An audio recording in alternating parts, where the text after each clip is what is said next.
It's about time we have to commend a group of bipartisan senators for actually doing their job, announcing earlier today they are going to investigate the former Obama Attorney General, Loretta Lynch, for potentially influencing the investigation, obstructing justice as it relates to Hillary Clinton's email server. Now, there are several questions that you, the American people, deserve answers to when it comes to Loretta Lynch. First, we know, remember, last summer, Lynch met on a tarmac with Bill Clinton for about 40 minutes, just days before the former FBI Director James Comey announced that he was giving Hillary Clinton a free pass, despite the fact that Comey said she was extremely careless with the handling of government information. Reckless disregard, extremely careless. Well, the legal term is gross negligence. It's the same thing.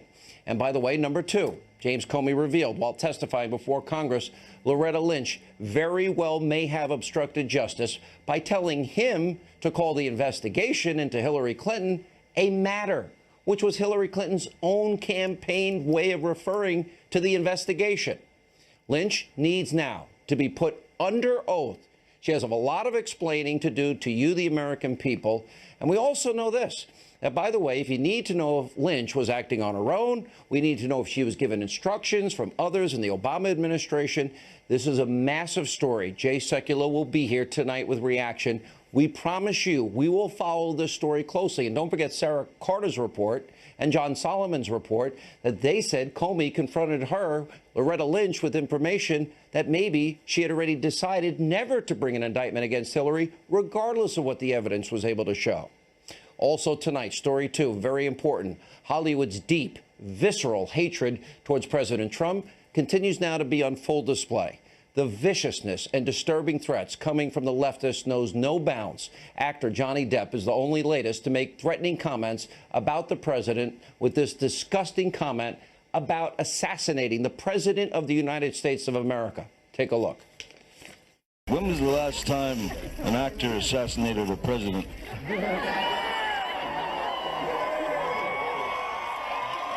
I want to clarify, I'm not an actor.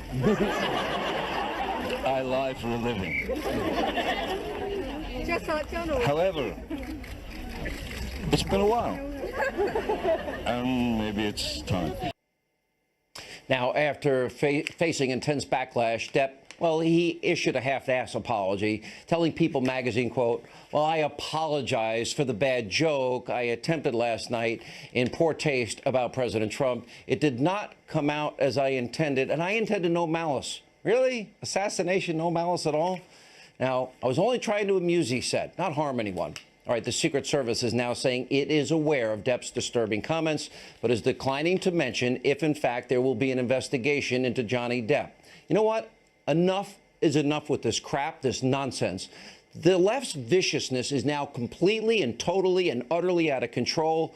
There needs to be a very serious effort to thoroughly, completely investigate any person in this country that makes terroristic-like threats to the president. We must prosecute them to the fullest extent of the law. Look, if you watch this show, you know I'm a champion of the First Amendment, freedom of speech. There's got to be some line when it comes to threatening the life of our president. And let me remind the left that just last week, Republicans were targeted by a radical left-wing ideologue in what was an assassination attempt. Steve Scalise was fighting for his life.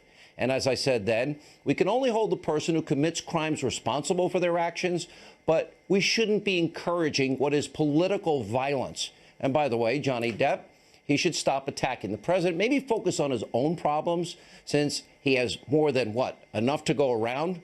And what's so deeply disturbing about Depp's threat is that it's only one example of this intense, violent, vitriol, out of control anger coming from the left. For example, we have new audio tonight of how a fired Nebraska Democratic official saying that he was glad that Congressman Steve Scalise was shot, hoping he'd die. Listen to this.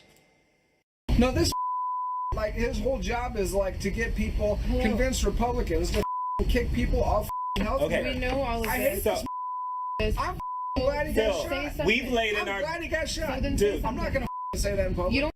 Oh, and by the way, over at the Black Helicopter, Tinfoil Hat, Conspiracy Theory, News Networks, NBC, you know, political analysts, Former friend of the program, I'm actually shocked she made these comments, made this comment about the president by comparing him to a suicide bomber. Elise, really? It's a sad day when you cannot depend on the president's word. And my advice would just be to Republicans who do cozy up to him, it's just like hugging a suicide bomber. He blows you up in the process with him. Also tonight, another new disturbing example from Hollywood actress Patti LuPone. Watch what she says. Why should President Trump come see your show? Well, I hope he doesn't, because I won't perform if he does. Really? Really. Tell me why. Because I hate the How's that? And if that's not enough or bad enough, there's a photo that is so graphic, we have to warn you about it before we put it up on your screen. Remember, an 11-year-old son of the president saw this on television, Kathy Griffin, making her ISIS-style pose with a bloodied and severed head of the president. Then, of course, the performance art, Shakespeare in the Park, Julius Caesar, a favorite of Liberal Joe and Mika, Central Park, featuring a Donald Trump lookalike, brutally stabbed and murdered on a nightly basis. Now, in addition to all that, you have people like Robert De Niro wanting to punch the president in the face, and Mickey Rourke and Marilyn Manson advocating, saying publicly, speaking out for violence against the president. Take a look at this headline from the Washington Free Beacon, quote, 30 GOP congressmen have been attacked or threatened since May. Now, the left is suffering way beyond Trump derangement syndrome. This is now a psychosis, completely unhinged. Take a look at how vile some of their rhetoric has been just over the years. Watch and listen to this. Yes, I have thought an awful lot about blowing up the White House. Pigs in a blanket! I like bacon! Pigs in a blanket! I like bacon!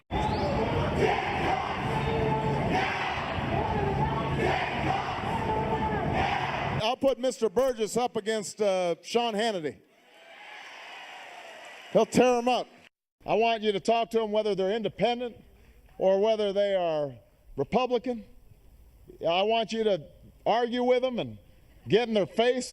The press always asks me, don't I wish I were debating him? No, I wish we were in high school. I could take him behind the gym. I will fight every day until he is impeached. Impeached 45. A lot of us thought, oh, Ivanka's going to be our saving grace, when he's about to nuke Finland or something. She's going to walk into the bedroom and, Daddy.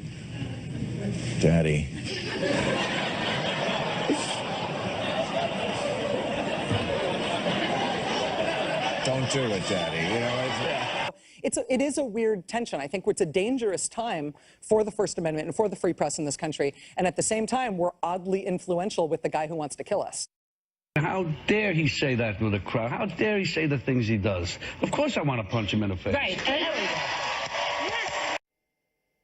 This psychotic viciousness, these threats of violence from the left, it needs to stop. Now, I've been saying this for years. And by the way, for all you left-wing Soros, Clinton groups that always want to silence conservatives, let me give you a reminder of what I said about the need to protect our president, President Obama at the time. 2014, numerous times I said this on radio and television. Just take a sneak peek at how I said to protect America's presidents when Obama was president. If we're not protecting our president, we're not protecting our leaders, we've got a big problem. The rest of the world is watching this. You're talking about protecting the president of the United States of America, and it's just there's no room for error. You've got to protect our president. That represents the free world. Here with reaction to all these breaking news stories, Fox News correspondent at-large Geraldo Rivera, Fox News anchor, attorney Greg Jarrett, Charlie Kirk, founder, executive director of Turning Point USA. Geraldo, I begin with you. This isn't funny anymore. This is beyond unhinged. This is a danger. I was thinking a lot about, well, Johnny Depp is going through a troubled period in his life, and let me say that I hope that this is a function of that rather than a sincere desire to threaten the life of the president by referencing John Wilkes Booth and the assassination of President Abraham Lincoln. I think it's horrifying. I think it's sloppy. I think it's low down, arrogant, obnoxious, and this is my main point, Sean, it is also maybe illegal. It could be criminal. It is illegal to threaten the president of the United States. Previous court decisions have found that humor or satire can be a defense to that. But I tell you, a good way to stop these people from making these cavalier threats or these overt acts like the Shakespeare in the theater stabbing of President Trump, a.k.a. Julius Caesar, have the Secret Service, which is charged with the safety and sanctity of the president, visit these people in person. There is nothing more designed, more calculated to make you wet your pants than having these great big Secret Service agents knock on your door. Mr. Depp, will you have a minute? We have to talk to you about, apparently you have violated section so-and-so, and if we find you guilty, you're facing 5 to 10 years in prison. And Greg, back on the legal side, you can't make terroristic threats to kill a president. No, but it has to be knowing and willful, and it has to be a true threat. Being stupid, offensive, and in bad taste is not a crime. If it were, Depp would already be behind bars, given his most recent movie, which was cruel and unusual punishment for viewers to watch. So it has to be a real, genuine threat. And, you know, Johnny Depp sitting on a stage talking crazy doesn't constitute a real threat. Well, what about Madonna? What if I'm dreaming about blowing up the Obama White House, Greg, which I'd never do, as I can prove in the numerous times I said, protect President Obama. Yeah. He's America's president. Well, the real danger is that provocative language and images inevitably do provoke acts of violence. We've seen it on so many different occasions. You know, in the 40 years I've been doing this, I have never seen such venomous political climate, so poisonous that, you know, it's inexorable that something bad is going to happen. You know, and that's chilling. And by the way, something bad happened. We have congressmen targeted for assassination in Alexandria. Geraldo is with me. Charlie, what's going on college campuses?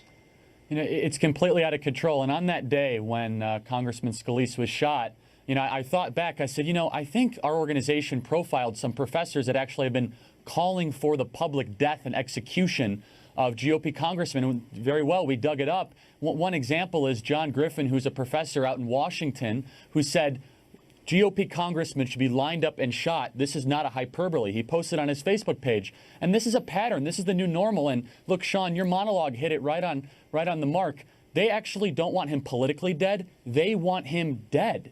And this is, I mean, the leftist celebrities, I mean, they no longer just want him impeached. They want him and his family dead. Geraldo, I agree with you. You know, especially in light of the assassination attempt. I make my living with the First Amendment. I defend everybody. There's got to be, at this point, though, I don't know whether to believe them, not believe them. I'm sorry, I can't read somebody's mind. If you're talking about blowing up the White House, if you're talking about assassinating a president, we have to take that to be real, don't we? I think that with the town halls specifically, these hotbeds of really vehement emotion right now, we need, and I've been advocating this now, airport-type security for our legislators, our elected officials, and certainly for the First Family.